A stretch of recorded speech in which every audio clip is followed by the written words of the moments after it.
बिस्मिल्लाहिर्रहमानिर्रहीम। अस्सलाम वालेकुम दोस्तों, मैं फ़हीम अब्बास आपको खुशामदीद कहता हूँ न्यूज़ कैफ़े में, और उम्मीद करता हूँ कि आप सब खैरियत से हैं और आज के दिन का एक अच्छा सा आगाज़ भी कर चुके हैं। आज हमने प्रोग्राम में जिस मौजू का इंतखाब किया है प्रोग्राम के पहले हिस्से में ख़ास तौर पर, वो बहुत अहम है। यकीन मानिए इस हवाले से हमें हमेशा मुश्किल और परेशानी का ही सामना करना पड़ा है। मैं बात कर रहा हूँ पाकिस्तान की मईशत के हवाले से। पाकिस्तान की मईशत हमेशा से ही कमज़ोर रही है और मौजूदा जो सूरत हाल है मईशत की वो भी आपके सामने और कोविड की वजह से जहां बड़े बड़े ममालिक जो हैं उनकी मईशत को थोड़ा सा कमज़ोरी का सामना करना पड़ा है, ऐसी सूरत हाल में पाकिस्तान की लूली और लंगड़ी मईशत का क्या हाल हुआ होगा ये आप ख़ुद और पाकिस्तान के अवाम तो बहुत ही अच्छे से जानते हैं। मसला क्या है?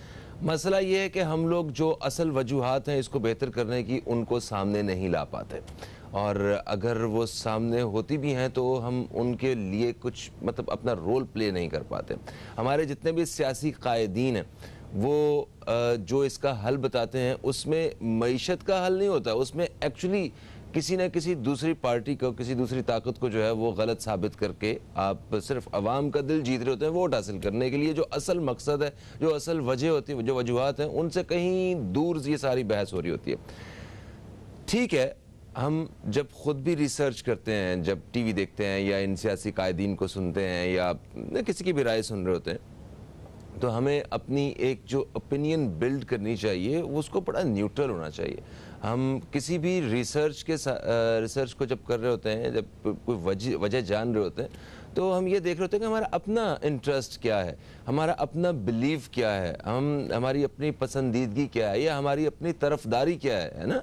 तो उसको सामने रख के आप दुनिया की कोई बेहतरीन रिसर्च भी कर लेंगे तो वो हकाइक नहीं होंगे, वो आप अपनी पसंद को सामने रखते हुए दूसरे के लिए आप दलीलें ढूंढ रहे हैं, आप उसका हल की तरफ नहीं जा रहे हैं। तो खैर, आज हम अपने प्रोग्राम में कोशिश करेंगे, प्रोग्राम के पहले हिस्से में, कि हम अपनी जो कमज़ोर मईशत के बारे में बात करें कि आखिर इसकी वजह क्या है और क्यों हम लोग अभी तक बुरी तरह नाकाम रहे हैं अपनी मईशत को मजबूत करने के हवाले से। हर हुकूमत आके बातें करती है और आके जब वो जाने लगते हैं, जाने के बाद जो है वो ऐसे ऐसे अदाद शुमार हमारे सामने रखते हैं कि वाह यार इन्होंने तो कमाल ही कर दिया, मगर हकीकत में ऐसा कोई फ़र्क नहीं पड़ रहा होता या आवाम की सेहत पे कोई जो है ना इतना ख़ास जो फ़र्क नहीं पड़ रहा होता, बल्कि आने वाले वक्त के साथ साथ जो है वो चैलेंजेस और बढ़ते जाते हैं आवाम के लिए भी और हुक्मरानों के लिए भी। यही हमारा आज का मौजू है, इसी पे बात होगी। और हमारे साथ एक अहम मेहमान भी मौजूद हैं, मगर उन मेहमान का तारुफ मैं आपको करवाऊंगा एक छोटे से वक्फे के बाद। कहीं मत जाइए, न्यूज़ कैफ़े देखते रहिए, अब तक देखते रहिए।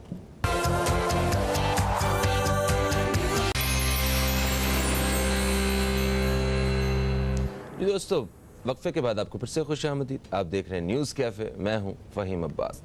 वक्फे से पहले मैंने बताया कि आज हम बात करने वाले हैं अपनी इकॉनमी के हवाले से, अपनी मईशत के हवाले से कि आखिर ये क्यों कमज़ोर है और इसके मजबूत ना होने की क्या क्या वजूहात हैं, और इसमें किसने अपना पूरा किरदार अदा किया है कि अपने पाँव पे खड़ी ना हो सके।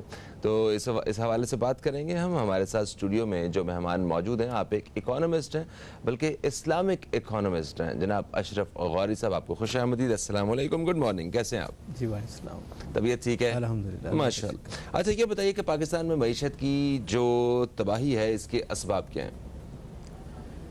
देखें, ये बुनियादी चीज़ तो ये है कि तबाही कोई 2-4 सालों की नहीं है, इसके पीछे एक हिस्ट्री है 20-25 साल अगर आप देखें। क्योंकि जितनी भी गवर्नमेंट आई हैं और उनकी जो पॉलिसीज़ हैं वो एक ही प्रैक्टिस रही है शुरू से अब तक। ठीक है, चाहे ये गवर्नमेंट हो या इससे पिछली गवर्नमेंट हो या उससे पिछली गवर्नमेंट हो, हमारी जो बेस्ड है ना वो बेसिकली है सूद पर मबनी, मतलब सूदी कर्ज़ें, इंटरेस्ट बेस्ड इकॉनमी। ठीक है, उसकी सबसे बड़ी रीज़न यही है। दुनिया भर में यही नहीं होती? नहीं, दुनिया भर में आज दुनिया भर परेशान है, पूरी दुनिया ही परेशान है। देखें, ये जो कैपिटलिस्ट कंट्रीज़ हैं जिसमें अमेरिका है और यूरोप है, ये सारे परेशान हैं, ये सारे ही मकरूज़ हैं, ये कोई खुशहाल नहीं है। आप क्या समझते हैं ये खुशहाल हैं? सबकी इकॉनमी जो है ट्रैप हो चुकी है। 2008 में जो रिसेशन आया था उसमें वर्ल्ड इकॉनमी जिसमें यूएई, सऊदीया और जो गल्फ़ कंट्रीज़ हैं वो सारे बिल्कुल नीचे आ गए थे। ठीक है। तो यही वजूहात हमारे साथ है। हमारे साथ तो एक अलमिया यह है कि हमारी कोई हिकमत अमली नहीं है, कोई स्ट्रेटजी नहीं है। मिसाल के तौर पे आप यूँ ले लें कि अभी जो फ्यूल की जो प्राइस सडनली बढ़ी है उसकी रीज़न्स क्या है? इससे पहले ये फ्यूल ऐसा था कि फ्री में भी कोई नहीं उठा रहा था। जब पूरी दुनिया बंद थी, 80% वर्ल्ड बंद था, एयरलाइंस बंद थी और जो गाड़ियां हैं वो सड़कों पर नहीं थी, कंज्यूम ही नहीं हो रहा था ना, कंज्यूम नहीं हो रहा था ना। तो उस वक्त ये स्ट्रेटजी बनाते कि भाई ये फ्यूल हमारे 6-8 महीने बाद हमें ज़रूरत पड़ेगी, कोई इसकी प्लानिंग करते, इसकी बाइंग करते, इसकी स्टोरेज करते। या सऊदी अरब जो है 10 मिलियन बैरल जो है पर डे की प्रोडक्शन है, आपके साथ सऊदी के साथ बड़े अच्छे ताल्लुक आते हैं, आप वहीं स्टोर करवा लेते। आपको पता था कि 6-8 महीने बाद हमें ज़रूरत पड़ेगी। अब $100 पर बैरल आपको ख़रीदना पड़ रहा है, जिसमें 137-38 रुपये का आपने पेट्रोल कर दिया। अगर ये उस वक्त हिकमत अमली अच्छी होती तो आज ये 50 या 60 रुपये में पेट्रोल आप गवर्नमेंट जो है आवाम को दे रही होती, आवाम भी खुश होती और उससे जो पेट्रोल पे लेवी है वो भी चार्ज करके बहुत अच्छी अर्निंग कर सकती थी। ये तो एक प्लानिंग की बात मैं कर रहा हूँ। लेकिन जो अभी आपने कहा है कि जो असबाब क्या है, $253 अरब का इस वक्त पाकिस्तान पर कर्ज़ा है, इंटरनल और एक्सटर्नल दोनों मिला के, ठीक है। और आप मुझे ये बताएं कि इतना बड़ा कर्ज़ा होने के बाद आप $6 अरब के लिए IMF के पीछे पीछे घूम रहे हैं। अभी वो भी उनकी इतनी सख्त तरीन शराइत उन्होंने आपने मान भी ली। उन्होंने कहा कि बिजली पर आप जो है 2 रुपये बढ़ाएँ या 2.5 रुपये बढ़ाएँ, जबकि आपने 1.39 का इजाफा भी कर दिया, पेट्रोल पे भी कर दिया। उसके बावजूद आपको वो लोन सेंक्शन नहीं हो रहा मज़ीद। तो अब सवाल ये पैदा होता है, चलें आप ये $6 अरब ले भी लें तो क्या आपने इसकी एलोकेशन करी है? आप देंगे कैसे? आपकी क्या प्लानिंग है? देखिए हर गवर्नमेंट क्या करती है कि जी हमारा टेनवर पूरा होगा, जो आएगा वो भरेगा, ठीक है। ये जो पैन किलर देते हैं ना, ये जो अपने टेनवर में गवर्नमेंट आवाम को देती है और जो हमें आदाद व शुमार दिखाए जाते हैं कि जी इस वक्त हमारी जो है $15 अरब की जिस तरह अभी टेक्सटाइल में एक्सपोर्ट हुई है, ठीक है, नो डाउट हुई है। लेकिन आप वो भी तो खर्चे देखें। अगर आप फ़र्ज़ करें आपकी जेब में 100 रुपये हैं और आपको देना 200 रुपये है, तो व्हाट डू यू थिंक कि आप खुशहाल हैं? नहीं, सवाल ही नहीं पैदा होता ना। आप उस तरफ जो एक भयानक शक्ल है, एक खौफनाक शक्ल है $253 अरब की, वो भी तो आप देखें ना। अच्छा, एक यहाँ पे मैं चीज़ आपसे पूछ जानना चाहूँगा। आपने कहा कि वो सारे ममालिक जो इस तरह सूद पे और कर्ज़ों पे चल रहे हैं वो सारे मतलब उनकी मईशत जो है वो खुशहाल नहीं है, वो ठीक नहीं है। मगर जिन ममालिक का आपने जिक्र किया, अमेरिका और चीन और ये सारे, तो इनके अवाम तो पाकिस्तानी अवाम की निस्बत बहुत हद तक बेहतर, अच्छे, खुशहाल हैं। जी जी, बहुत सारे फैक्टर ऐसे भी हैं, बहुत सारे फैक्टर्स ऐसे हैं। मिसाल के तौर पे आप, मेरा चाइना विज़िट्स होता रहा है कोविड से पहले, तो वहाँ पर वो ग्रेजुएशन के बाद तो वहाँ गवर्नमेंट की, लोकल गवर्नमेंट की ज़िम्मेदारी होती है कि उसके लिए जॉब प्रोवाइड करें, ठीक है। वो एक लिस्ट लगा देते हैं, हर महीने कैंडिडेट आके चेक करता है कि शायद मेरा नाम आ गया हो, जी यहाँ के लिए मैं सूटेबल हूँ। तो ये गवर्नमेंट की ज़िम्मेदारी है। तो बात सारी है सिंसियरिटी की। अच्छा, ठीक है ना, वो they are sincere with their nations. वो क्या करते हैं कि भाई हमारे यहाँ इतने ग्रेजुएट्स हैं, हमारे यहाँ जो जॉब क्रिएट्स होंगी तो हम अपनी जनरेशन को कहाँ फ़िट करेंगे। इसकी मिसाल मलेशिया है। महातिर मोहम्मद साहब ने एक सिस्टम बनाया कि CPO, क्रूड पाम ऑयल, वो पहले एक्सपोर्ट करते थे, उससे रेवेन्यू बहुत जनरेट करते थे, बहुत पैसा था मलेशिया में। लेकिन उन्होंने ये स्ट्रेटजी बनाई कि मेरी जो नेशन है, हमारे जो जनरेशन है, जो नई नस्ल है, वो तो बिज़ी नहीं है, पैसा तो है लेकिन वो बिज़ी नहीं है। उन्होंने क्या किया, क्रूड पर पाबंदी लगा के उन्होंने कहा कि अब हम इसको रिफ़ाइन करके बेचेंगे। तो उनसे सवाल किया कि आपके मुल्क में तो डॉलर आ रहे थे, आपने ऐसा क्यों किया? उन्होंने कहा भाई मेरे मुल्क में डॉलर आ रहे थे, नो डाउट, लेकिन मेरे जो यंगस्टर हैं, स्टूडेंट्स हैं, ये पढ़ने के बाद ग्रेजुएट होते हैं, इनको भी तो जॉब्स चाहिए ना। तो अब उस क्रूड पाम ऑयल से ये होता है कि 120 इंडस्ट्रीज़ जो है चल रही हैं। जब वो रिफाइनिंग कर रहे हैं उससे रिलेटेड इंडस्ट्रीज़ चल रही हैं, तो उन्होंने वहाँ पर फिट किया तो हमारे यहाँ मैंने आपसे कहा ना कि एक बेहतर हिकमत अमली की ज़रूरत होती है। ठीक है सर, वो हिकमत अमली की आप बात कर रहे हैं तो ऐसे मौके पे हमें ज़रूर बात करनी चाहिए इमरान खान साहब के विजन के हवाले से, जिस पे हमारे बहुत सारे सियासतदान जो इस वक्त इक़्तिदार में हैं, हुकूमत में हैं या PTI के साथ हैं, वो सारे समझते हैं कि जो खान साहब का विजन है वो बिल्कुल ठीक है और हमें इन सारी मुश्किलात से ये निकाल देंगे। अवाम भी यही समझते हैं। ये अवाम का एक बड़ा हिस्सा जो है वो बिल्कुल इससे अलग सोच रखता है। देखिए, विजन तो डेफिनेटली उनका एक विजन बड़ा क्लियर है और वो सिंसियर भी हैं, लेकिन बात सारी विजन की नहीं होती, एक स्ट्रेटजी की भी होती है। आपका टीम वर्क कैसा है, ठीक है, नेक नियति पे तो शक नहीं है किसी की, लेकिन बात यह है कि आपकी एक्सपर्टीज़ क्या है, ठीक है, आपके साथ टीम मेंबर्स कैसे हैं, आप किस शोबे में काम कर रहे हैं। हम इकॉनमी की बात कर लेते हैं। अभी खान साहब की प्लानिंग आगे के लिए क्या है? विंटर सीज़न आ रहा है, नेचुरल गैस का प्रॉब्लम खड़ा होने वाला है, ठीक है ना। अब वहाँ ह्यूमन कंजम्पशन भी ज़रूरत है, इंडस्ट्री की भी कंजम्पशन की ज़रूरत है। उसके लिए क्या प्लानिंग है? क्या आपने LNG का टेंडर भरा है, उसके लिए मुआहदे किए हैं? प्री प्लानिंग की बात कर रहा हूँ। सही, इस हवाले से मजीद बात करेंगे और ये बात करेंगे पाकिस्तान को कर्ज़ों से कैसे निकाला जा सकता है। और ये बात आपकी बिल्कुल ठीक है। अगर एक टीम के तौर पे देखा जाए तो कप्तान हमारा बहुत अच्छा हो, मगर टीम जो है, टीम प्लेयर्स ठीक ना हो या एक टीम की तरह ना हो तो वो टीम तो नहीं होती। खाली एक बंदे से तो पूरा मामला नहीं चलता है। एक वक्फे के बाद आपसे दोबारा मुलाकात हो रही है, कहीं मत जाइए, अब तक देखते रहिए न्यूज़ कैफ़े, देखते रहिए।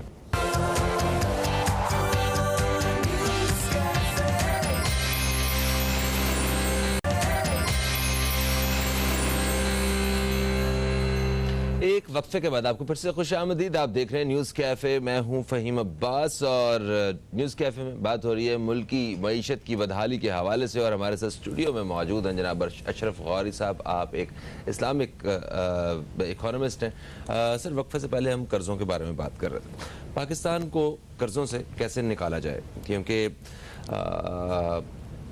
सूद मतलब अगर शरई तौर पर भी देखा जाए तो ये एक बहुत ही गलत काम है और अल्लाह ताला के साथ जंग है। और ऐसी सूरत हाल में हम अल्लाह ताला की मदद कैसे एक्सपेक्ट कर सकते हैं कि एक तरफ अल्लाह ताला के साथ हमने जंग की हुई है और दूसरा हम कहें कि अल्लाह हमारी मदद करेगा मईशत की बेहतरी के लिए। तो ये दोनों बड़ी मुख्तलिफ सी बातें हो जाती हैं। तो आप ज़रा किस तरह रहनुमाई करेंगे, इन कर्ज़ों से जान कैसे छुड़वाएँ, मईशत कैसे बेहतर हो सकती है? आपके पास क्या इसकी तजावीज़ मौजूद है? जी, बड़ी अच्छी बात आपने कही कि अल्लाह ताला से जंग भी है और अल्लाह ताला से मदद भी मांग रहे हैं। जी। और ख़ान साहब हमेशा अपनी स्पीच में इय्याका नाबुदु व इय्याका नस्तईन कहते हैं, उनका एक स्लोगन भी है कि हम अल्लाह की इबादत करते हैं और अल्लाह से ही मदद मांगते हैं। इसका तर्जुमा ये है। तो जब मदीने की फ़लाही हिरासत का उन्होंने नारा लगाया था, जब वो गवर्नमेंट में आ रहे थे, तो मेरा ये ख़्याल था कि शायद अब जो है पाकिस्तान की इकॉनमी से सूद निकल जाएगा, सूद से पाक मीशत होगी, इस सेक्टर में बड़ा काम होगा। मैं ये आई वॉज रियली एक्सपेक्टिंग, लेकिन ऐसा नहीं हुआ। वो ये यूँ नहीं हुआ कि जब खान साहब की गवर्नमेंट आई तो उस वक्त हमारा जो GDP पीछे था 5.8 था समथिंग।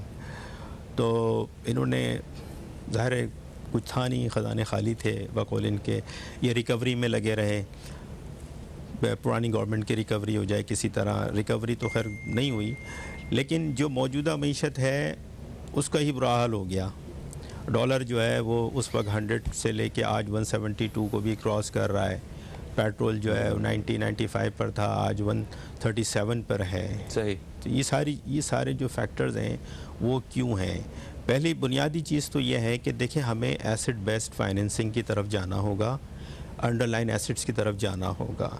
जब हम एसेट बेस और अंडरलाइन एसेट्स की तरफ जाएंगे, चाहे वो हम एक्सटर्नल डेब्ट की बात कर लें या इंटरनल एक्टिविटी की बात कर लें, उसमें यह होगा कि 90% जो है सूद का फैक्टर ख़त्म हो जाएगा। क्योंकि एक सब्जेक्ट मैटर आ गया ना। अभी तो आप पेपर्स की ट्रेडिंग करते हैं, आप मीडियम ऑफ एक्सचेंज को ट्रेड कर रहे हैं। आप देखें ना, ज़र से ज़र ले रहे हैं, यही तो हराम है। आप पेपर का लेन देन करते हैं। आप चाहे कितनी ही अट्रैक्शन हो, मैं इंडस्ट्री की बात करता हूँ और जो इंडस्ट्रियलिस्ट है मेरी इस बात से इत्तेफाक भी करेंगे कि एक इंडस्ट्री की 20-20 अरब रुपए की इंडस्ट्री है, 10-10 अरब रुपए की इंडस्ट्रीज़ लेके बैठें और कैश फ़्लो का बड़ा मसला है। कैश फ़्लो यानी कि आपके पास 10 करोड़ रुपए भी नहीं होते एक इंडस्ट्री के अंदर। यूटिलिटीज़ कॉस्ट हैं, सैलरीज़ देनी है, बिल भरने हैं, ये एक प्रॉब्लम होता है। इसकी रीज़न क्या है कि वो बैंक से कर्जे उठाए हुए होते हैं। बैंक से जब बड़े बड़े कर्जे उठाए हुए होते हैं और अपने एसेट्स को उन्होंने प्लेज किया हुआ होता है, जिस तरह पाकिस्तान ने आज अपनी शाहराहों को प्लेज किया हुआ है, जिसमें मैं जी हाँ, इस पे बात हो रही है आजकल। मतलब जी मैंने पिछले दिनों सुना एक चैनल पे कि जिना टर्मिनल जो है 700 अरब में प्लेज किया हुआ है, मोटरवे शाहराएं जब आपने रखवा ली हैं। इसी तरह एक इंडस्ट्री में होता है कि इंडस्ट्री जो होता है अपने एसेट्स जो है, अपनी मशीनरी को वो प्लेज करा लेता है और पैसा उठा लेता है, और वो ये सोच के उठाता है कि बैंक को 10-12% दे के मैं सिर्फ 50% अर्न कर लूँगा, जबकि होता नहीं है। अच्छा, जो कैपिटलिस्ट कंट्रीज़ हैं वो ये कहते हैं, जो नॉन मुस्लिम है, देखिए हम तो मुसलमान हैं, हमने कलमा पढ़ा है, हम पे तो ये सिस्टम सूट ही नहीं करता किसी भी सूरत, ठीक है, नहीं करता। हमें तो अब से इससे निकलने की सोचनी चाहिए कि हम इससे निकलें किस तरह। ये सूद हमारे लिए तो हराम है, हराम हमारे भी लिए है और नहीं हमारे लिए सूटेबल भी नहीं है, फिजिबल भी नहीं है, प्रॉफिटेबल भी नहीं है। ठीक है, हमें तो ये मज़ीद नुकसान पहुंचा रहा है। जिस तरह कैपिटलिस्ट कंट्रीज़ कहते हैं कि जो interest is the backbone of economy, वो ये कहते हैं, लेकिन हम ये कहते हैं कि वो बैकबोन में लगा हुआ वो कीड़ा है जिसने पूरी मईशत को खा लिया है। ऐसी ऐसी इंडस्ट्रीज़ हैं, मैं नाम कोट नहीं करूँगा, कि 10 अरब रुपए का बैंक का कर्जा है और 8 अरब रुपए उस पर सूद है। बाहर जब लेते हैं उस वक्त तो बड़ी अट्रैक्शन होती है कि जी हमने तो थोड़ा सा नॉमिनल सा देना है, लेकिन देखते देखते देखते देखते इतनी बेबरकती उसमें होती है और इतने लॉसेस होते हैं, एक मसले से आप निकलते नहीं है, दूसरे में फंस जाते हैं, दूसरे से निकलते नहीं है, तीसरे में फंस जाते हैं। यही पाकिस्तान अच्छा, की हुकूमत को क्या इस वक्त एक्शन लेने की ज़रूरत है इस, क्योंकि इमरान खान साहब जो हैं, आई बिलीव कि वो इस चीज़ को अंडरस्टैंड करते होंगे, ठीक है, थोड़ा सा रिलीजियस जो सेक्टर है उनका वो भी है, और वो चीज़ों को थोड़ा सा इस पॉइंट ऑफ व्यू से देखते भी हैं, जिस तरह आपने खुद का अपनी स्पीच में भी वो आके पढ़ के और अल्लाह ताला की मदद जो है ना वो एक्सपेक्ट करते हैं, वो सारे करते हैं। तो आप क्या समझते हैं क्या एक्शन लेने चाहिए इस वक्त? देखें, एक्शन अभी रिसेंटली मैंने मिडिल ईस्ट में एक पेपर में पढ़ा, खलीज टाइम में, कि एक उन्होंने इकोनॉमिक पूल बनाया है। जीसीसी कंट्रीज़ ने, गल्फ कोऑपरेटिव कंट्रीज़ ने एक अपना इकोनॉमिक पूल बनाया, वो सूद से पाक रखा है। ठीक है, ये बात वो समझते हैं कि अब हम इससे निकलना चाहते हैं, बल्कि निकलना जापान भी चाहता है, जर्मनी भी चाहता है, क्योंकि इसकी जो टेक्निकल चीज़ें हैं वो सब समझते हैं कि हम जो है वो धंसते चले जा रहे हैं। आप देखें कैपिटलिस्ट कंट्रीज़ में सूद का सबसे बड़ा नुकसान ये होता है कि पैसा जो है सिमट कर चंद हाथों में आ जाता है, जिसकी मिसाल G8 कंट्रीज़ हैं, G20 कंट्रीज़ हैं, यही स्ट्रॉन्ग कंट्रीज़ हैं ना। इसी तरह पेरिस क्लब के जो मेंबर्स हैं वो हैं, सही है, तो हमारे वो डोनर हैं और हम उनकी क्या है, वो एक इंटरनेशनल दुकान लेके बैठे हुए, वो जहाँ देखते हैं मैशत गरियाँ फंडिंग करते हैं, और फिर वो खुद उसके स्टेक होल्डर हैं, उसके इन्वेस्टर्स हैं, वो वहाँ से अर्न करते हैं। तो पाकिस्तान को क्या करना चाहिए? पाकिस्तान को सबसे पहले जो है ना इस सेक्टर में इस्लामिक मोड ऑफ फाइनेंसिंग पे आना पड़ेगा, ऐसे उस मोड पे आना पड़ेगा। पाकिस्तानी जो नौजवान हैं उनके लिए आपका क्या पैगाम है, और जो नाजरीन इस वक्त आपको देख रहे हैं उनको क्या पैगाम देना चाहेंगे? देखिए, सबसे बुनियादी चीज़ तो ये है कि जो ट्रेडर हैं, इंपोर्टर हैं, एक्सपोर्टर हैं या इंडस्ट्रियलिस्ट हैं, उनसे मेरी रिक्वेस्ट है कि वो एसिड बेस्ड फाइनेंसिंग की तरफ आएँ और सूद से अपने आप को निकालें। हालांकि वो ख़ुद परेशान हैं, वो ख़ुद परेशान हैं, बजाय कि उस पर एतराज़ात करें, इसको सिंसियरली कंसिडर करें। एक चीज़ अल्लाह ताला ने हमें हराम की है और उसको अल्लाह पाक ने ख़ुद फरमा दिया कि ये मैं ख़त्म कर दूँगा, बेबरकत कर दूँगा, और जो सदक़ात हैं, जो अल्लाह के अहकामात हैं, उसके मुताबिक देखिए इस्लामिक फाइनेंस जो है वो सारे एस्पेक्ट्स को कवर करता है, इंडिविजुअल टू स्टेट, एक इनफरादी तौर से लेके रियासत को कवर करता है। और आप ये कहते हैं कि ये सिस्टम में बैठ नहीं रही, बात कैसे नहीं बैठ रही है? देखें, इतने मोड ऑफ फाइनेंसिंग है, अरबिक मुराबा, मुशारका, मुदारबा, सलम, इसना, एग्रीकल्चर इंडस्ट्रीज़ के लिए कौन सा टूल है हमने इस्तेमाल करना है, इंडस्ट्री के लिए हमने कौन सा इस्लामिक टूल इस्तेमाल करना है, एक्सपोर्ट के लिए हमने कौन सा इस्लामिक टूल इस्तेमाल करना है, बॉन्ड्स के लिए तो हमने सुकूक लॉन्च हो गए हैं, ठीक है, स्टॉक मार्केट के अंदर हम इस्लामिक मोड ऑफ फाइनेंस कैसे रोल प्ले करती है। Sir, thank you so much, आप तशरीफ़ लाए और आपने बहुत ही खूबसूरत पैगाम जो है वो दिया। वक्त जो है हमारे पास इतना नहीं था कि बहुत कुछ अभी और भी डिस्कस हो सकता था। इंशाल्लाह आइंदा प्रोग्राम्स में हमारे हुक्मरानों को, सियासी कायदीन को और मजहबी कायदीन को सूद से पाक मईशत को और खुशहाल मईशत के लिए संजीदगी से अहम फैसले लेने की ज़रूरत है। एक वक्फे की तरफ बढ़ेंगे, वक्फे से वापस आएंगे तो एक अहम मेहमान से भी आपकी मुलाकात होगी और कुछ ज़बरदस्त काम की बातें होने वाली हैं आज। कहीं मत जाइए, अब तक देखते रहिए न्यूज़ कैफ़े, देखते रहिए।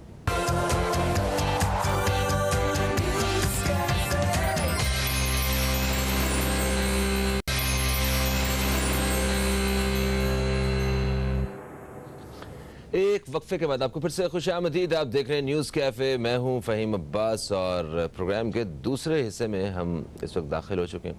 और मैं जैसे ही प्रोग्राम के दूसरे हिस्से में दाखिल हुआ हूँ, खुशबुएँ और ख़ूबसूरतियाँ ये जो है मेरे इर्द गिर्द वो इकट्ठी हो गई हैं। और वो क्यों हो गई? क्योंकि एक बहुत ही खूबसूरत से मेहमान हमारे साथ मौजूद हैं, जिनका एक ऐसा बेहतरीन एक ब्रांड है जिसको आप सब लोग पसंद कर रहे हैं अपनी खूबसूरती को में निखार पैदा करने के लिए, अपने जिल्द और अपने बालों की खूबसूरती को बढ़ाने के लिए। जी हाँ, अमोर ब्यूटी से ताल्लुक़ रखने वाले हमारे ऐसे मेहमान जिनको आप सिर्फ इन प्रोडक्ट्स की वजह से नहीं जानते हैं, आप उनको उनकी लाजवाब अदाकारी की वजह से जानते हैं, एक्चुअली उनकी मेज़बानी की वजह से जानते हैं, उनकी राइटिंग की वजह से जानते हैं, उनकी डायरेक्शन की वजह से जानते हैं, उनकी मैं क्या क्या गिनवाऊँ। अब साहिर लोधी हमारे साथ। अस्सलाम वालेकुम, खुशामदीद। कैसे हैं आप? ठीक ठाक है, अल्लाह का शुक्र। It's always good to see you, always good to be here and अब तक मैं तो आपको सच्ची बताऊं, मैं आपको उस्तादों की तरह हमेशा देखता हूं। थैंक यू, बहुत बहुत शुक्रिया। अच्छा साहिर भाई, मुझे ये बताएं कि हम आज बालों की और जिल्द के हवाले से बात करने वाले। क्या जब उस दिन मैं आपके पास से शो करके गया तो मुझे कुछ लोगों ने टेलीफोन किया और उन्होंने कहा कि साहिर भाई थोड़ा सा डिटेल बता दीजिए बालों के बारे में, बिकॉज हम बालों के गिरने की वजह से बहुत परेशान हैं और हमें समझ में नहीं आता कि कितने ट्रीटमेंट्स हैं जो बाहर ऑफर होते हैं। अच्छा, पहले तो ये बात समझ लीजिएगा कि बालों का गिरना बहुत नेचुरल होता है। ये विरासत में भी आपको मिलता है, हेरिडिटरी भी होता है कि जी आपके बाल बॉल्ड हो जाते हैं, आपके बाल थिनिंग हो जाती है। जिनके पेरेंट्स के बाल सही नहीं होते, लाइकलीहुड यही होता है कि उनके बच्चों के बाल भी ठीक नहीं होंगे, लाइकलीहुड यही होता है। ऐसा होता है। अच्छा, फिर ख़ास मौसम होते हैं, जैसे अब फॉल का मौसम शुरू होने वाला है, मौसम ख़ज़ां शुरू होने वाला है, तो बाल जो हैं वो डेफिनेटली गिरते हैं, झड़ते हैं। अच्छा, फिर अगर आप उसकी हिफाजत ना करें तो बाल फिर वापस नहीं आते। हमारे यहाँ बालों के गिरने का एक और बड़ा रीज़न होता है, और वही रीज़न होता है कि जो पानी हम इस्तेमाल करते हैं उसमें कसाफतें बहुत होती हैं। अच्छा, फिर उसके साथ हम जो शैम्पू इस्तेमाल करते हैं उसका कॉम्बिनेशन उसको और ख़तरनाक बना देता है। अच्छा, नतीजा ये होता है कि आपके बाल जो हैं वो बिल्कुल जड़ से उखड़ जाते हैं। अच्छा, उखड़ने के बाद वो दोबारा आना चाहते हैं लेकिन उस पर तहें जमी हुई होती हैं गर्द की। नतीजा क्या होता है कि बाल अंदर ही रह जाता है। आपने देखा होगा शाइन सी आ जाती है। बाल हमेशा सेहतमंद बाल नहीं टूटता, बल्कि बाल आहिस्ता आहिस्ता पतला होके वीक होके टूटता है। अच्छा, थिनिंग जो शुरू होती है वो नीचे से शुरू होती है, हमें पता नहीं चलता, लेकिन स्लोली एंड ग्रेजुअली आपको पता चलता है कि बाल जड़ों से कमजोर होते हैं। जड़ों से कमजोर होते हैं, बिल्कुल कमजोर होते हैं। फिर इसके बाद जब आप ऐसे भी करते हैं तो बाल आपके गिरने लगते हैं। अच्छा, फिर एक और बहुत बड़ा फैक्टर जो है वो स्ट्रेस है। आज हम सोच रहे होते हैं कि नेक्स्ट पे चेक कहाँ से आएगा, उसकी वजह से आप जितना ज़्यादा सोचते हैं आपके बाल उतने ही ज़्यादा गिरते हैं। फिर इसके बाद खानों में हम जिस किस्म के तेल का इस्तेमाल करते हैं, बाकी चीज़ों का इस्तेमाल करते हैं, तो वो उसकी वजह से भी बाल गिरते हैं। तो बालों को गिरने से बचाया कैसे जाए? अच्छा, मैंने आपसे अपनी कहानी शेयर की थी, दोबारा शेयर इसलिए करना चाहता हूँ कि बहुत सारे लोगों ने कहा आपने डिटेल में नहीं बताया कि आपने कितने साल अपने बालों के साथ स्ट्रगल किया। मैंने अपने बालों के साथ 20 साल स्ट्रगल किया, 20 ईयर्स, 20 साल के बाद जब मैंने कंपनी फॉर्म की तो मैंने सिर्फ डिसाइड एक चीज़ की कि मुझे कोई ऐसी चीज़ करनी है जिससे लोगों के बाल मैं गिरने से बचा सकूं और जो चले गए हैं उनको वापस ला सकूं। एक्सीलेंट, ठीक है। तो हमने उस सिलसिले में 3 किस्म की चीज़ें की। एक हेयर फॉल सोल्यूशन बनाया, और हेयर फॉल सोल्यूशन आपके लिए काम आता है, आपके लिए इतना काम आता है, इतना काम आता है। देखिए, आप अगर ग्राफ्टिंग के लिए जाते हैं तो 1.5 से 2 लाख रुपए खर्च होगा आपका, और कम से कम आपको 9 महीने लगेंगे बालों को प्रॉपर आने में। ठीक है, और पहले जैसे नहीं आएंगे। नहीं, वो तो सवाल ही नहीं पैदा होता ना, सवाल ही नहीं पैदा होता, लोगों को पता भी चलेगा कि आपने ग्राफ्टिंग करवाई है। इसके अलावा भी एक तरीका है, लेकिन वो मैं आपको बाद में बताऊंगा। वो जिस दिन मैं डॉक्टर साहब के साथ आऊंगा वो भी हमारे पास है, उस दिन बताऊंगा। अच्छा, मैं यहाँ पे एक चीज़ मैं और ऐड करना चाहता हूँ बालों के हवाले से। देखिए, हमारे यहाँ जो बालों के बारे में जो शिकायत है ना, वो एक तो ये है कि कम उम्र में बाल गिरना शुरू हो गए। बिल्कुल। और ठीक है, मौरूसी होता है, लोगों के गंजापन होता है, वो आहिस्ता आहिस्ता बाल जो है। लेकिन देखिए, मेरी भी मौरूसियत थी ना, लेकिन मैंने अपने बाल बचाए। आपने बचाए, बिल्कुल, तो सेव किए जा सकते हैं। फिर दूसरा ये है कि बालों में वो क्या कहते हैं, इतने ज्यादा वो डेंड्रफ और ये Yes. अजीब, तो फिर बाल सफेद होना शुरू हो जाते हैं वक्त से पहले। Yes. बच्चे टीनेज हैं और उनके बाल सफेद हो रहे हैं। Yes. तो ये सारी रीजंस क्या है और इससे कैसे बचने के लिए आप काम कर रहे हैं, वो जरा प्लीज हमें गाइड। देखिए बहुत बड़ी सिंपल सी बात है कि अगर आपके बाल गिर रहे हैं तो याद रखिए आप उन्हें बचा सकते हैं। अगर आपकी बिल्कुल ही चांद हो चुके हैं आप और चमक आ चुकी है तो फिर आपके पास दूसरे ऑप्शंस हैं, आप उन पे चले जाएं और बहुत पैसा ज़ाया मत कीजिए, टुपे वगैरह पहने, वो आपके लिए बेहतर होगी। ग्राफ्टिंग आप करवा सकते हैं लेकिन उससे भी बाल वैसे नहीं आते। ग्राफ्टिंग के आपको 3, 4, 5 सेशंस लेने होते हैं, वो 9-10 लाख रुपए की कहानी हो जाती है, बहुत एक्सपेंसिव हो जाता है। मैंने सोल्यूशन एक ऐसा निकाला है कि पहले दिन के इस्तेमाल से ही आपके बाल बेहतर होना शुरू हो जाते हैं। पहले दिन के इस्तेमाल से, फर्स्ट डे के इस्तेमाल से बाल बेहतर होना शुरू हो जाते हैं। इट टेक्स अबाउट 2.5 months, 2.5 महीने आपके लगते हैं आपके बालों को दोबारा से रिस्टोर करने में, यानी उस हालत के अंदर आने में जिस हालत में आपके बाल थे। याद रखिए मैंने जब अपने बालों को बचाना शुरू किया तो उसमें मैंने फेनेस्ट्रॉइड्स खाई, यानी प्रोपेशिया खाई, ठीक है, प्रोस्कार खाई। जब प्रोपेशिया पाकिस्तान में मिलना बंद हो गई तो मैंने प्रोस्कार खाई और एवरी सिंगल डे खाई। मैंने 20 साल, 15 साल ये और 5 साल वो, मैंने 20 साल ये खाई है। और इसके साथ साथ एक चीज़ आती है जिसे मिनॉक्सिडिल कहते हैं, टॉपिकल सोल्यूशन होता है, बहुत एक्सपेंसिव होता है, वो मैंने दिन में 2-2 मरतबा लगाया। बाल बहुत ड्राई, बहुत, और बड़ी मुश्किल होती है। जब हमने ये बनाई, कंपनी बनाई, तो हमने एक शैम्पू निकाला जिनका माइल्ड हेयर लॉस है, ये उसके लिए कमाल शैम्पू है। माइल्ड हेयर लॉस क्या होता है? जब आपके बाल 170 से लेकर 250 के दरमियान गिरे तो ये माइल्ड हेयर लॉस कहलाता है। 170 तक, 150 से 170 बाल डेली सबके गिरते हैं। अच्छा, अगर आपके इतने बाल गिर रहे हैं, नॉट टू बी वरीड, बिल्कुल परेशान होने की जरूरत नहीं। लेकिन अगर आपके बाल थिनिंग आ रही तो यह पहली दफा के इस्तेमाल से आपके बाल बेहतर होना शुरू हो जाते हैं और आपके बाल में नरिशमेंट आ जाती है। वो जिनका थोड़ा सा इससे ज़्यादा लॉस है वो इस कॉम्बिनेशन के साथ लगाएं।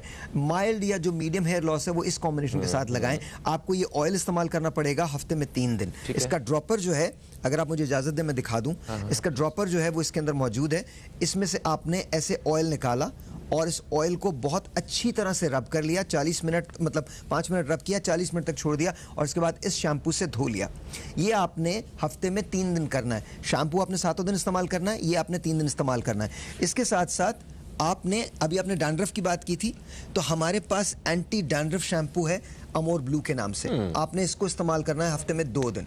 अच्छा, फिर लोगों को शिकायत होती है कि जी मेरे बाल बहुत थिन लग रहे हैं, उसमें वॉल्यूम नहीं है, तो हमारे पास एक शैम्पू है जिसे मिल्की वाइट कहते हैं और ये आपको एक्सट्रीम वॉल्यूम देता है। एक्सट्रीम, ये मतलब लगाते ही आपको लगेगा कि बाल आपके बहुत थिक हो गए, बाउंस आ गया बालों के अंदर, तो ये देता है। तो आपने ये इस्तेमाल करना है, तो ये आपका कॉम्बिनेशन होता है। अच्छा, वो लोग जिनके बाल बहुत ज़्यादा, जिनकी थिनिंग हो रही है और ऐसा लग रहा है कि अब उनके बाल जाने वाले हैं, मांग बड़ी हो गई है, पीछे से चांद निकल आया, इधर से बहुत बालों की थिनिंग हो गई है, वो 7 ड्रॉप्स लगाएंगे इसके हर रोज़ रात को। देखिए, अच्छा, इसके अंदर स्मेल भी होगी, मैं आपको ये बता रहा हूँ। इसके अंदर बहुत सारे ऑयल शामिल हैं, 100% ऑर्गेनिक है, PCSIR सर्टिफाइड प्रोडक्ट है। सबसे बड़ी बात यह कि जब आप इसको लगाते हैं तो रात को आप लगा लीजिए और सुबह उठ के इस शैम्पू से धो लीजिए।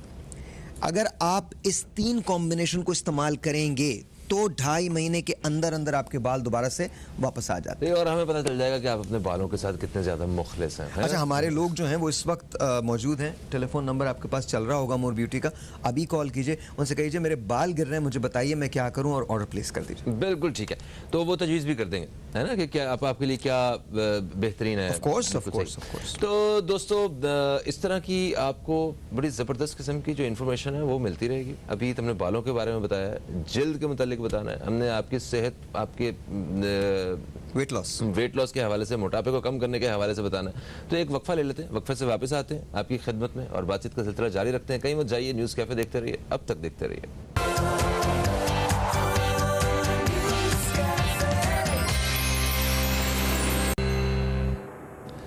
एक वक्फे के बाद आपको फिर से खुशामदीद। आप देख रहे हैं न्यूज़ कैफे, मैं हूं फ़हीम अब्बास और आज बात हो रही है अमोर ब्यूटी की।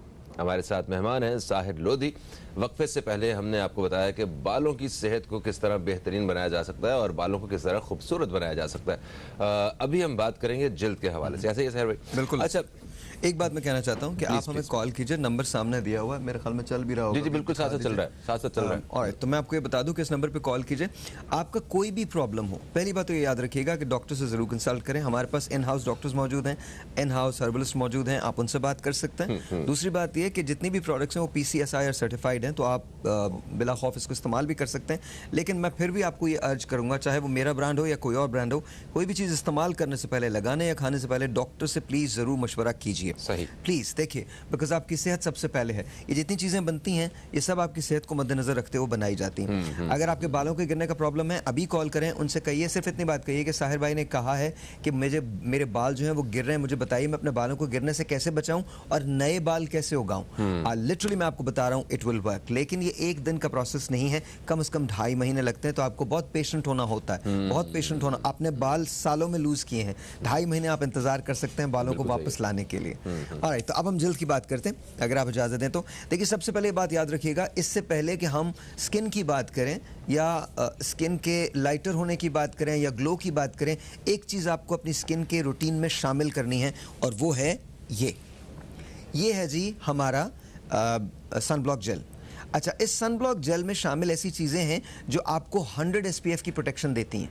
अच्छा, ज़रूरी क्यों है ये? आपने मैच खेला, आपका एक्सपीरियंस कैसा है? मैंने यूज़ किया है। मैं कहता आप कंप्लीट करें। इस संडे को मैंने क्रिकेट खेला और मैंने ये क्या कहते हैं सनब्लॉक लगाया है। सबसे अच्छी बात इसकी ये थी कि इसने वो वाइट वाला जो होता है वो नहीं है, बिल्कुल नहीं है, पता भी नहीं चल रहा था फौरन। जी हाँ, पता भी नहीं चल रहा था कि ये लगा हुआ है, मगर इसने बाकायदा मुझे प्रोटेक्ट किया है। ऑफ कोर्स तो ये प्रोटेक्ट करता है। अच्छा, दूसरी बात, एक बात आपने और महसूस की होगी, आपने शायद, मैं महसूस कर रहा हूँ आपकी जल्द के अंदर, ये आपकी जल्द को लिफ्ट देता है इमीडिएटली। अच्छा, उसके बाद मैंने अपनी जल्द को ज्यादा बेहतर महसूस किया। बिल्कुल बिल्कुल। तो ये लिफ्ट जो है वो भी प्रोवाइड करता है और आपकी स्किन को लाइटर टोन भी देता है। तो याद रखिए, सबसे पहले तो आपने ये कोई भी चीज़ आप लेंगे, सनब्लॉक जेल आपने उसके साथ लेनी ही लेनी है। अब हम आते हैं कि स्किन के लिए हम कर क्या सकते हैं। स्किन के लिए हमारे पास 2 बेहतरीन चीज़ें हैं। मैं हमेशा कहता हूँ कि ये जो है ये एक ऐसी चीज़ है, इसको प्लैटिनम गोल्ड कहते हैं। ये प्लैटिनम गोल्ड की क्रीम है। लिटरली मैं आपको बता रहा हूँ, इससे बेहतर चीज़ आपको अवेलेबल नहीं हो सकती। 30 सेकंड्स का मिरेकल मैं कहता हूँ। ये आप लगाइए, यहाँ से लेकर यहाँ तक लगेगी और 30 सेकंड के अंदर आप ग्लो के एक दूसरे लेवल पे पहुंच जाते हैं। और इतनी खूबसूरत पैकेजिंग आपने बना तो दी है, लोगों को दिल ही नहीं करेगा इसे इस्तेमाल करने को। नहीं, आप बिल्कुल इस्तेमाल करें। इस्तेमाल करने के लिए पैकेजिंग बहुत अच्छी है, लेकिन उससे कहीं ज़्यादा इसकी स्मेल बहुत अच्छी है। अच्छा, मैं बहुत वनीला बहुत पसंद करता हूं, तो मेरी हर चीज़ के अंदर वनीला शामिल होता है। Literally I am telling you, this is beautiful. आप इसको लगाइए, यहाँ लगाइए, इधर लगाइए, इधर लगाइए, और 30 सेकंड्स के बाद ये आप एक काम कीजिए, एक चैलेंज मैं आपको दे रहा हूँ। घर पे ये क्रीम मंगवाइए और इसके बाद उन लोगों के सामने जाएं जिन्हें आप देख रहे हैं, और इसके बाद ये क्रीम लगाने के बाद उनके सामने आए 30 सेकंड के बाद, 30 सेकंड के बाद, और आपसे पूछेंगे कि आपने अपनी स्किन पे किया क्या। तो ये आप लगा सकते हैं। अच्छा, उसके साथ साथ लोगों ने अक्सर हमसे कहा कि जी चलें, ये तो हमने रात को लगा लिया, दिन में, ये आप कभी भी लगा सकते हैं, लेकिन अगर आप इसको नाइट क्रीम के तौर पर यूज़ करना चाहते हैं तो यूज़ करें। इसके साथ हमने एक कॉम्बिनेशन डेवलप किया जो ये है, और मैं इस पर बहुत फ़ख्र महसूस करता हूँ। ये बड़ा कमाल है, ये ग्लो सीरम है, वाइट कलर का ग्लो सीरम है। ये आप लगा लीजिए, स्मेल बहुत अच्छी है। ये 3 चीज़ें करता है आपकी स्किन के साथ। एक तो ब्राइट करता है, आपकी स्किन को लाइट कर देगा, ब्राइट कर देगा, ग्लो दे देगा, आपकी स्किन को टाइट भी करता है। टाइटनिंग एजेंट जो है वो भी इसके अंदर शामिल है। और एक और बड़ी कमाल सी बात होती है, छोटे छोटे जो माइन्यूट रिंकल्स होते हैं ये उसको एवापोरेट कर देता है। अच्छा, ये तो बहुत जबरदस्त बात है। तो ये आप इसको इस कॉम्बिनेशन के साथ लगाएं, लेकिन याद रखिए ये जो चीज़ें लेंगे आप, उसके अंदर सनब्लॉक जेल चाहिए होगी आपको। सनब्लॉक जेल आपने इस्तेमाल करनी है, आपने ये ग्लो सीरम लेना है, और आपने प्लैटिनम गोल्ड की क्रीम लेनी है। कॉल आपने अभी करनी है, राइट नाउ आप कॉल कर सकते हैं। मेरा ये कोट ठीक लग मुझे बता दीजिएगा, मैं बार बार कॉन्शियस हो रहा हूँ, बिकॉज इन लोगों ने मुझे बोला था कैसा हो रहा है। एनीवे, बहुत अच्छा लग रहा है। तो नहीं, अच्छा लगने की बात ये, वो जो ऊपर से आ गया था ना, तो इस वजह से। अच्छा तो जो भी लगना लगे, मुझे I don't really care about that. नहीं, अच्छा, हम केयर करते हैं इस बारे में। अच्छा, आई डोंट आपको, मैं जितना ज़्यादा सुकून में होता हूँ ना नॉर्मल, उतना ज़्यादा अच्छा होता है। अच्छा जी, उसके बाद हम आते हैं, बहुत सारे लोग फ़हीम ये कंप्लेन करते हैं कि मेरी स्किन जो है बहुत डल हो गई है, ठीक है, लेथार्जिक लगती है, थकी हुई लगती है स्किन। उसके लिए आपको पिंक स्किन अगर चाहिए, अगर आपको वाकई पिंक आपका टेक्सचर चाहिए, तो मैं आपको बता दूं कि क्या होता है। आपने ये, मैं ये बात मैं फ़ख्र के साथ कहता हूँ, मेरा दावा नहीं है ये मेरी रिक्वेस्ट है आपसे कि आप इसको इस्तेमाल कीजिए। और दुनिया का सबसे बेहतरीन स्क्रब है ये, दुनिया का सबसे बेहतरीन स्क्रब। ये एक्सफोलिएट करता है, आप अपने स्किन पे यहाँ से यहाँ तक लगाइए, हाथों पे लगाइए, और आपको ऐसा लगेगा जैसे आप बिल्कुल नए पैदा हुए हैं। Literal rice scrub, rice and vanilla, again rice and vanilla, बहुत खूबसूरत स्क्रब है। ये आपने हफ्ते में 2 बार लगाना है। मैं डेली लगाता हूँ, बट आपने हफ्ते में 2 बार लगाना है। इंतहाई क्लीन करता है आपकी स्किन को। इसके साथ साथ आपने इसमें ये इस्तेमाल करना है, ये बहुत कमाल है। ये है जी rice serum, and this is pink in colour, और ये आपको पिंक स्किन दे देगा। मुझे एक ड्रॉप इसका ट्राई करवाइए आप, इसकी स्मेल वगैरह आप चेक करें, आप चेक कीजिए, ओके। 1 2 3 मैंने 3 ड्रॉप्स लगाए। इसको आप रब कीजिए। इसमें वो गोल्ड जैसे पार्टिकल नहीं, वो इसमें, वो दूसरे वाले में, वो मैं आपको बताऊंगा। आप देखिए, आप चेक कीजिए, इसकी स्मेल चेक कीजिए। टाइट भी होगी आपकी स्किन, ब्राइट भी होगी, लाइट भी होगी। दिस इज अच्छा, तो ये कॉम्बिनेशन जो है ना, ये दिखा दीजिएगा इसी तरह से। अगर इस पे फोकस कर सकते हैं हम तो, can we focus on this? इस पे दिखा दीजिए, नहीं इस पे फोकस अगर कर सकते हैं। ये राइस सिरम है, राइस स्क्रब है, इस पे फोकस अगर करें तो this is what it is. ये कमाल किस्म का है जो आप उसको इस्तेमाल कर सकते हैं। अच्छा, और ये कितने करोड़ का ये कॉम्बिनेशन? ये आप कॉल कीजिए, पता चल जाएगा आपको। अच्छा, फिर इसके बाद अक्सर लोगों ने मुझसे पूछते हैं कि सार भाई आपकी स्किन ऐसे कैसे रहती है? मैं जी एलोवेरा का इस्तेमाल करता हूँ, ऑर्गेनिक एलोवेरा है। सही। ये विटामिन ई से भरपूर है। ये आप जब लगाते हैं तो आपकी स्किन को टाइट कर देता है, वाकई टाइट कर देता है, एजिंग के इफेक्ट को निकालता है, एज को डिफाई करता है। ये ऑर्गेनिक 100% ऑर्गेनिक एलोवेरा है, और साथ साथ विटामिन सी का सीरम इस्तेमाल करते हैं। ये मैं इस्तेमाल करता हूँ, इसको लगाने के बाद ये इस्तेमाल कर देता हूँ। याद रखिए विटामिन सी जो है वो आपकी कोलेजन को दोबारा से प्रोडक्शन के अंदर ले आता है, तो आपकी जो इलास्टिसिटी होती है वो बेहतर हो जाती है, आप अच्छे हो जाते हैं, आप रिंकल फ्री हो जाते हैं। सबसे बड़ी बात ये, एक जो यंगर लुकिंग स्किन है उसका इफेक्ट आता है। क्या बात है, जबरदस्त जनाब। और इसी के साथ ही हम एक वक्फे की तरफ बढ़ रहे हैं, वक्फे से वापस आते हैं तो मुझे ऐसा लग रहा है अपने ही शो में हूं। है ना। एक वक्फे के बाद आपसे दोबारा मुलाकात हो रही, कहीं मत जाइए, अब तक देखते रहिए न्यूज़ कैफे, देखते रहिए।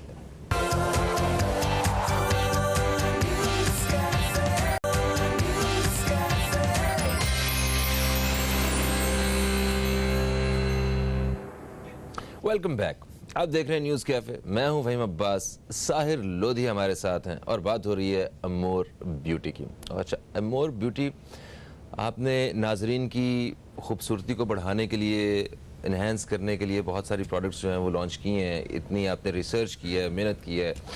बालों के मुतालिक आपने बता दिया, जिल्द के मुतालिक भी आपने बता दिया, स्किन के, जिल्द के मुतालिक रह गया है ना। अच्छा, वो सारे नाजरीन, वो जिनके हमारी वो जो बहनें जो इस वक्त देख रही हैं, जो भाई हमारे देख रहे हैं, जिनके चेहरे पे निशान हैं या कुछ पिंपल्स वगैरह, कुछ एक्ने, तो ये वो इश्यूज हैं कि इस पे लोग इतनी कमाई कर जाते हैं ना, लोगों की इस मजबूरी का फ़ायदा उठाते हुए, वो चाहे वो हर्बल ट्रीटमेंट के जरिए हो या कोई। अच्छा फ़हीम, थोड़ी सी बात समझनी पड़ेगी कि पिगमेंटेशन जो है वो बहुत मुश्किल होता है निकालना, लेकिन वो फ़ौरन नहीं निकलती है। वो अगर आप डॉक्टर के पास भी जाते हैं जो आपको डिफरेंट किस्म के प्रोसीजर से निकालता है, तो वो भी 2.5 से 3 माह से 6 माह लगते हैं। तो अगर आप कोई ऐसी चीज़ जो हम बना रहे हैं उसको इस्तेमाल करते हैं और मेडिकेटेड है, ऑफ कोर्स PCSI सर्टिफाइड है, तो उसके साथ भी आप मिरेकल एसोसिएट नहीं कर सकते। ठीक है। 2.5 से 3 माह। देखिए, दवा क्यों नहीं असर करती या लगाने वाली चीज़ असर क्यों नहीं करती? आपने 5 दिन लगाया और आपने कहा जी मुझे रिजल्ट नहीं मिल रहा, मैंने छोड़ दिया। ये सबसे बड़ा फैक्टर होता है। याद रखिए, कंसिस्टेंसी बड़ी जरूरी होती है। हमारे पास एक मेडिसिन है, it is called Pigma Cure. It's not really medicine, ointment है ये सिरम है जो आप लगा सकते हैं। पिग्मा क्योर जो है वो आपकी जो पिगमेंटेशन है उसको ख़त्म कर देता है, टू टोनिंग जो है उसको ख़त्म कर देता है, आपकी जो सुपरफिशियल टू टोनिंग होती है उसको ख़त्म कर देता है, आपकी झाइयाँ जो है उससे आपको निजात दिला देता है, छोटे एक्ने के स्कार जो हैं उनको ख़त्म कर देता है। लेकिन कंसिस्टेंसी चाहिए होती है, 2.5 महीने आपको इसको कंटिन्यूसली लगाना है। जो इफेक्टेड एरिया होता है उस पे आप इस तरह से लगा लीजिए। दिखाइएगा ज़रा, मैं आपको देता हूँ, 1 ड्रॉप दे रहा हूँ मैं आपको, 1 ड्रॉप। अच्छा, ये इफेक्टेड, और ये बॉटल काफ़ी है 2.5 महीने के लिए। 2.5 महीने बहुत आराम से चल जाती है। काफ़ी थिक है। It's thick and it's really good, it's really good.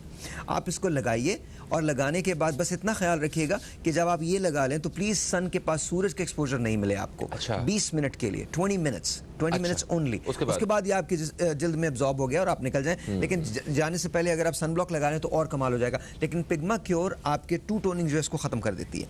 अच्छा, ये तो पिग्मा क्योर हो गई। अब हम आते हैं उस प्रोडक्ट की तरफ जो हमारी पहचान बनी है और हमारी पहचान आज भी है, and that is Egyptian gold. अच्छा, मैं इजिप्ट से हमेशा बड़ा मुतासर रहा हूँ, और चाहे वो फ़ैरोज़ हों, चाहे वो पिरामिड्स हों, चाहे वो कुछ भी हो, मुझे इजिप्शियन कल्चर जो है बहुत अच्छा लगता है। अच्छा, उसका एक रीज़न ये है कि इजिप्शियन की जो स्किन है वो बहुत फ्लॉलेस होती है, बहुत स्मूथ होती है, सुना है हमने हमेशा, बहुत स्मूथ होती है। एंड ज़ाहिर है मिस्री हुस्न की तो बहुत तारीफ़ें होती है ना। तो हम लोगों ने एक ऐसा फार्मूला डेवलप किया। अगेन 100% ऑर्गेनिक ऑयल्स हैं इसके अंदर, ऑयल्स के अलावा कुछ नहीं है, और इसके अंदर 24 कैरेट गोल्ड है, 24 कैरेट गोल्ड, एक्चुअल गोल्ड। टुकड़े हैं ये सोने के टुकड़े हैं? एब्सोल्युटली मेरे पास रसीदें, मैं दे सकता हूं आपको। आप चेक करें इसको, चेक करें। अच्छा, ये आपने 4 से 5 ड्रॉप लगाना है, एंड दैट्स इनफ। रात को लगाना है आपने, और आप जब रात को लगाएंगे तो सुबह आप अपने आप से भी सवाल करेंगे कि मेरी स्किन वाकई बहुत स्मूथ हो गई है। बहुत ज़्यादा स्मूथ हो गई। अच्छा, इसके अंदर बहुत सारी चीज़ें, इसकी खुशबू कितनी अच्छी है। Thank you very much, thank you very much. अच्छा, खुशबू पे तो हम बहुत काम करते हैं, बहुत। अभी आपको मैं, आपने दुनिया के तमाम परफ्यूम्स इस्तेमाल किए होंगे, आज आप अमोर के परफ्यूम इस्तेमाल कीजिएगा, फिर मुझे बताइएगा कि कैसे हैं वो। अच्छा, तो ये आपने इस्तेमाल किया, 24 कैरेट गोल्ड है, ये आपके लिए 3 से 4 महीने बॉटल चल जाती है, बहुत आराम से चल जाती है और आपकी स्किन को फ्लॉलेस कर देती है। रोजाना आपने 3 से 4 ड्रॉप्स लगाने, यहाँ से लेकर यहाँ तक। और इसके बाद आप देखिए ये कि क्या करेगी, आपकी स्किन को बिल्कुल मखमली जो वेलवेटी टेक्सचर है वो देती है। जबरदस्त। It is really really good. ये वाकई बहुत अच्छा है। ये अच्छा, मुझे बोरिंग फेस वॉशेस बहुत नापसंद है, मुझे अच्छे वाले फेस वॉशेस चाहिए होते हैं। अभी आप बोरिंग क्या होते हैं पहले ये बताएं। यार, कलर शलर नहीं होता ना उसके अंदर, कुछ नहीं होता। अच्छा, आप देखिए, आपने कहा था एक्नी, अगर आपको एक्नी का प्रॉब्लम है, कुछ नहीं आपको करना है, नीम फेस वॉश ले लीजिए। ओके, इससे आपकी एक्नी की प्रॉब्लम खत्म हो जाएगी। अच्छा, इसके अंदर भी टाइटनिंग एजेंट है और ब्राइटनिंग एजेंट है। दैट मींस आपकी स्किन को ग्लो भी मिलता है और आपकी स्किन टाइट भी होती है। ये हर्बल प्रोडक्ट है, herbal, all natural, all natural. ये नीम इसलिए ये हरा है। Of course, of course, of course. अच्छा जी, अच्छा, इसकी खुशबू में चेक करनी है, क्योंकि नीम की जितनी भी प्रोडक्ट्स आती है ना हर्बल, उसमें खुशबू जो है ना वो ऐसी नहीं होती है। देखिए, चेक सर, खुशबू पे मैं बहुत काम करता हूँ, मैं बहुत काम। ये फायदा है कि ऑल नेचुरल। वाह वाह वाह। अच्छा, याद रखिएगा, it's all natural, all natural, all natural. तो ये आप इस्तेमाल कर सकते हैं। और इसके साथ साथ हमारे पास ये पर्ल फेस वॉश है, ये बहुत कमाल है, इसका टेक्सचर बहुत अच्छा है। अगेन, ब्राइट भी करता है, टाइट भी करता है, और सबसे बड़ी बात ये कि जब आप इसे लगाते हैं तो आपको अचानक से एक फ्रेशनेस का एहसास होता है।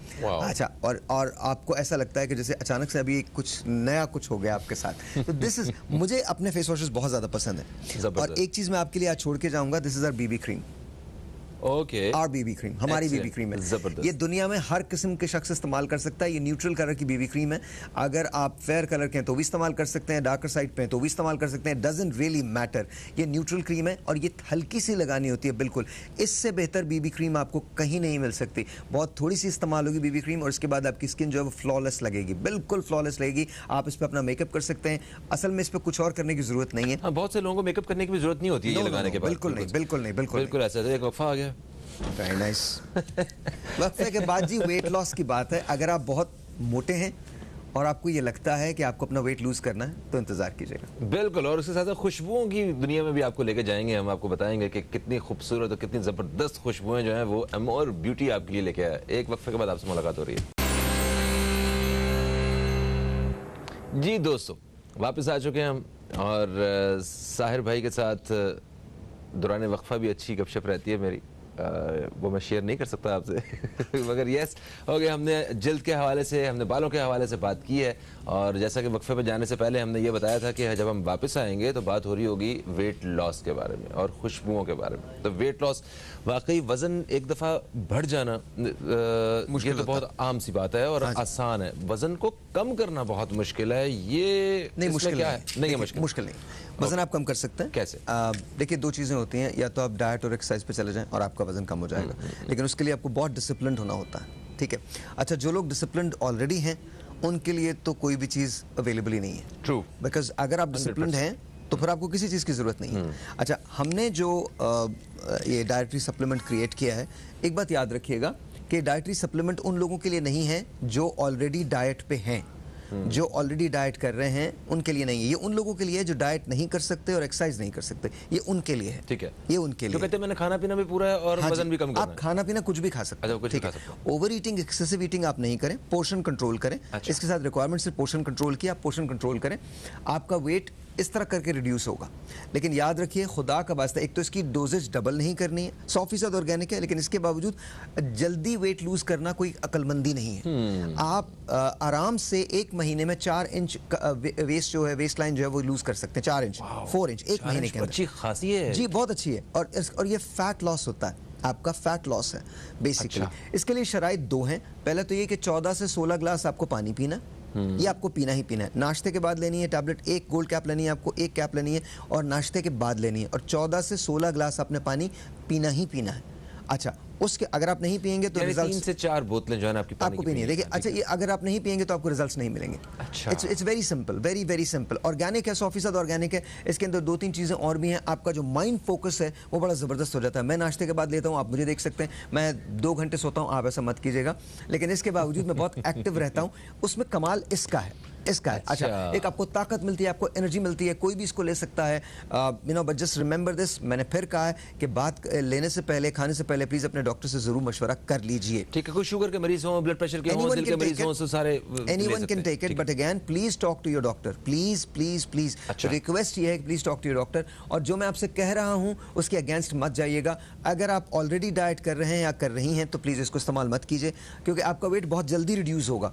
और ये अक्लमंदी नहीं है कि हम जल्दी के अंदर बोले नहीं नहीं, साहिर भाई ने कहा है लेकिन मैं ज्यादा चीता हूँ, मैं जल्दी कर लूंगा, 15 दिन में कर लूंगा मैं। नहीं करे 15 दिन में बिल्कुल नहीं करेगा। अच्छा, वो जो नंबर्स चल रहे हैं जिस पे नाजरीन अभी कॉल भी कर रहे हैं, तो क्या वहां पे भी अपनी मतलब कोई ब्लड प्रेशर या कोई हार्ट का जो भी इश्यूज है, आप बता सकते हैं, आप शेयर करके और ये बताना बहुत जरूरी है। देखिए, ये बताना बहुत जरूरी है। अगर आप बताएंगे तो आपको हमारे कंसल्टेंट्स, हमारे डॉक्टर्स, हमारे हर्बलिस्ट वो आपको बता सकते हैं कि जी क्या क्या आप ये ले भी सकते हैं या नहीं ले सकते। आप 99.99% तमाम लोग ले सकते हैं। कोई ऐसी सिवियर कंडीशन कोई ऐसी हो तो वो उसके अंदर, लेकिन प्लीज आपका अपना फिजिशियन होगा, आपका अपना डॉक्टर होगा, अदरवाइज आप हमें कॉल कीजिए। देखिए, तमाम लोग ले सकते हैं। इशू सिर्फ एक है कि लोग ज्यादा जल्दी के अंदर दो डोसेज शुरू कर देते हैं लेना, 2 टैब। इससे कोई फायदा नहीं है, गलत है। आपने एक गोल्ड कैप लेनी, 1 ओनली 1, और सुबह लेनी है नाश्ते के बाद, और 14 से 16 ग्लास आपने पानी पीना ही पीना है। ये आपके फैट को एक्सक्रीट कर देगा, और आप 1 महीने में कम से कम 4 इंच जो है वो आपका वेट जो रिड्यूस हो सकता है। लेकिन प्लीज अंडरस्टैंड दिस, 2 शर्तें हैं। पहला तो ये 14 से 16 ग्लास पानी है, और पोर्शन कंट्रोल में खाना है। जो खाना आप खा रहे हैं, खाने की क्वांटिटी उतनी रखें, लेकिन उसको 5 के बजाय 3 के बजाय 6 हिस्सों में तकसीम कर दें। ठीक हो गया, थोड़ा करके खाएं। सर बिल्कुल ठीक हो गया। आते हैं खुशबुओं की तरफ, और उससे पहले बता दूं कि मेरे ज़हन में एक बात आ रही है, हिकमत के हवाले से मुझे किसी ने बताई थी, और बड़ी काम की बात थी। उन्होंने कहा था कि आपका मैदा जो है ना, आप दोनों हाथों को ऐसे कर लेना, इस साइज का आपका मैदा होता है। अब इतने से मैदे में इतने ज्यादा चावल कैसे डाल सकते हैं, मतलब खाना कैसे आप डाल सकते हैं, तो ज्यादती वाली बात है। थोड़ा थोड़ा करके खाएं, ताकि बिल्कुल सही है। आते हैं जी खुशबू की जाने। आपने ये कहा कि ये सारी खुशबुएं जो हैं आपकी सुपरविजन में जो है ना बाकी चीजों की तरह तैयार मैं बनाता हूं, आप खुद बनाते हैं। फेवरेट कौन सी आपकी? मेरी फेवरेट इज सीन। ये सीन, ये अच्छा, मैंने सीन को क्यों ओरिजिनेट किया, उसकी कहानी बता देता हूँ। मैं जो परफ्यूम इस्तेमाल करता हूँ उसमें से एक परफ्यूम जो है that is called Promise by Frederic Malle. Frederic Malle एक बहुत बड़ा टर्किश डिज़ाइनर है, उसका परफ्यूम है, इट्स एक्सपेंसिव एज वेल। लेकिन मैंने उसी को, मुझे लगता है कि मैंने ज़्यादा बेहतर बनाया है। अच्छा। उसके डिज़ाइनर से बेहतर बनाया है, और ये उसकी इंस्पिरेशन नहीं है, लेकिन उससे बेहतर हमने क्रिएट किया है। मैं ऑलरेडी सीन लगा चुका हूं, यूनिसेक्स है, ये यूनिसेक्स है। आप मुझे बताइएगा, ये कोई भी खवातीन या मर्द दोनों लगा सकते हैं। हमारा सिग्नेचर परफ्यूम है ये, आप इसको इस्तेमाल कर सकते हैं। आपने बहुत सारे परफ्यूम इस्तेमाल किए होंगे। देखिए, मैंने बहुत सिंपल रखा है। हमारी पहचान हमारी सिंपल बॉटल्स हैं, बिल्कुल सिंपल है। इसके अंदर हमने बॉटल्स का खर्चा, इसका खर्चा, उसका निकाल दिया है, और आपको बेहतरीन क्वालिटी दे रहे हैं। बिल्कुल ऐसा। मैंने इश्क भी लगाया है नाम की वजह से। इश्क बहुत अच्छा है, मुझे इश्क वैसे बहुत पसंद है, मगर ये जो सीन है ना, इसका सीन तो ऑन है। Thank you so much Sahir भाई, आप तशरीफ लाए, और आपने नंबर्स वगैरह नोट कर लिए होंगे। आप इस पर रब्ता करके अपने जो भी आप प्रोडक्ट खरीदना चाहते हैं या मशवरा करना चाहते हैं, कंसल्टेंट्स वहाँ पे हर वक्त अवेलेबल है। आपका बेहद शुक्रिया, आप तशरीफ लाए। दोस्तों, फ़हीम अब्बास को न्यूज़ कैफे की टीम को दें इजाज़त। आपसे इंशाल्लाह फिर मुलाकात होगी, तब तक के लिए खुदा हाफिज़। पाकिस्तान जिंदाबाद।